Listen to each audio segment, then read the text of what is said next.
சுற்றுலா வளாகம் 23,60,00,000 ரூபாய் மதிப்பீட்டில் மேம்படுத்தப்பட்டு வருவதை சுற்றுலாத்துறை அமைச்சர், மாவட்ட ஆட்சியர், சட்டமன்ற உறுப்பினர்கள் பார்வையிட்டு ஆய்வு மேற்கொண்டனர்.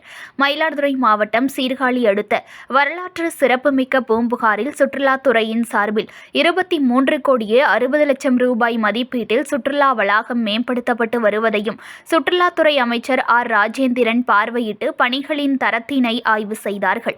தமிழ்நாடு முதலமைச்சர் அவர்களின் ஆணைக்கிணங்க சுற்றுலாத்துறையில் பல்வேறு வளர்ச்சிப் பணிகள் மேற்கொள்ளப்பட்டு வருகின்றது.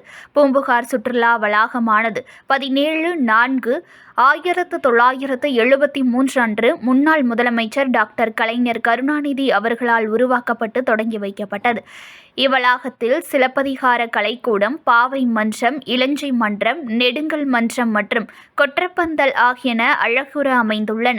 தற்போது பூம்புகாரில் 23,60,00,000 ரூபாய் மதிப்பீட்டில் சுற்றுலா தலம் மேம்படுத்தப்பட்டு வருகிறது. அந்த வகையில் சுற்றுச்சுவர், வாகனம் நிறுத்துமிடம், வருகை பிளாசா, 3 எண்ணிக்கை, பொருள் வைப்பறை, நுழைவுச்சீட்டு அறை, தகவல் கூடம், பாரம்பரிய விளக்கு வசதி, பிளம்பிங், கலை வேலைப்பாடு, சிலப்பதிகார கலைக்கூட புனரமைப்பு உள்ளிட்ட பணிகள் நடைபெற்று வருகிறது. தமிழ்நாடு முதலமைச்சர் அவர்கள் உத்தரவின்படி பணிகள் விரைவாக நடைபெற்று வருகிறது என சுற்றுலாத்துறை அமைச்சர் தெரிவித்தார்கள். இந்த ஆய்வின் போது மாவட்ட ஆட்சியர் H.S. ஸ்ரீகாந்த், பூம்புகார் சட்டமன்ற உறுப்பினர் நிவேதா எம். முருகன், சீர்காழி சட்டமன்ற உறுப்பினர் எம். பன்னீர்செல்வம், மாவட்ட வருவாய் அலுவலர் உமா மகேஸ்வரி, சுற்றுலா வளர்ச்சித்துறை அதிகாரிகள் ஆகியோர் கலந்து கொண்டனர்.